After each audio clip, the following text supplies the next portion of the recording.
A walk to the post office. This is a story about a Tuesday. Not a special Tuesday, just one that fell in the middle of an ordinary week. Its sole purpose was to connect Monday to Wednesday, and it performed this duty without any fuss or excitement. The day was cool and overcast. A man named Thomas lived in a small house on a quiet street. He had one errand to run. He needed to post a letter. It was a letter to his cousin who lived in another part of the country. It contained a brief update on his life, the weather, and a recipe for oatmeal cookies that his cousin had asked for several months ago. Thomas had finally gotten around to copying it out by hand. After his breakfast of toast and tea, Thomas put on his coat. It was a beige trench coat, slightly faded at the elbows. He checked the address on the envelope one more time, sealed it, and placed a stamp in the upper right corner.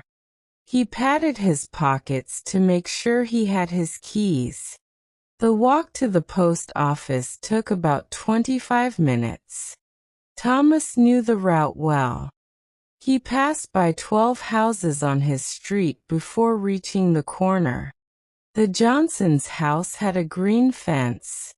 The Millers had a large, bare maple tree in their front yard. Today, a black cat was sitting on the Millers' garden wall, licking its paw. It paused and watched Thomas as he walked by. He turned left onto Elm Avenue. This was a slightly busier street. There was a small grocery store on the corner. Outside, a young man was stacking crates of oranges, creating a neat, bright pyramid. Thomas continued past a laundromat. Through the large window he could see the slow, circular motion of the washing machines, their contents tumbling over and over in a blur of color.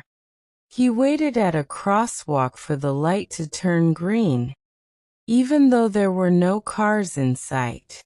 The button to request the walk signal made a satisfying, dull click when he pressed it. He crossed the street and walked past a small park. The playground was empty. A lone swing moved back and forth in the faint breeze, its chains creaking softly. The post office was a brick building from the 1950s. Inside, the air was still and smelled faintly of glue and paper. The floor was made of speckled linoleum, polished to a dull shine. There was no queue. Thomas walked up to the counter and handed the letter to the postal clerk, a woman with gray hair tied in a neat bun. "First class, please," Thomas said. The clerk took the letter, weighed it on a small scale, and nodded. "That'll be one stamp," she said, though it already had one. Thomas had known it would be enough. He simply nodded.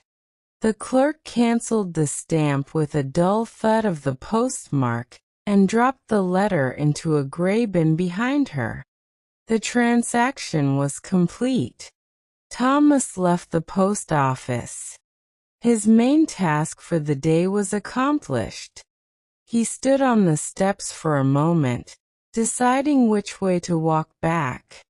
He could return the same way, or he could take a slightly longer route that went past the canal.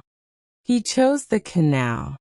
The path alongside the water was paved with gravel that crunched softly under his shoes. The water was the color of slate, perfectly reflecting the gray sky above. A few ducks paddled near the far bank. Thomas walked slowly, his hands in his coat pockets. He passed a man who was fishing, his line cast far out into the water.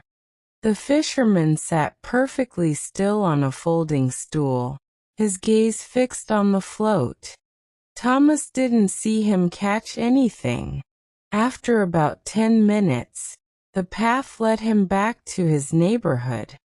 He passed the same houses, the same grocery store. The black cat was gone from the garden wall. He arrived home. He hung his coat on the hook by the door and put the kettle on for another cup of tea. The rest of the afternoon passed quietly. He read a newspaper. He looked out the window at the clouds, which showed no sign of breaking. He made himself a simple lunch of soup and a sandwich. As evening approached, the light outside began to fade from gray to a deeper, more profound gray. Thomas turned on a single lamp in the living room. He sat in his armchair and didn't read, didn't listen to music. He just sat, listening to the quiet sounds of the house settling and the occasional distant sound of a car. He thought about the letter, making its way through the system.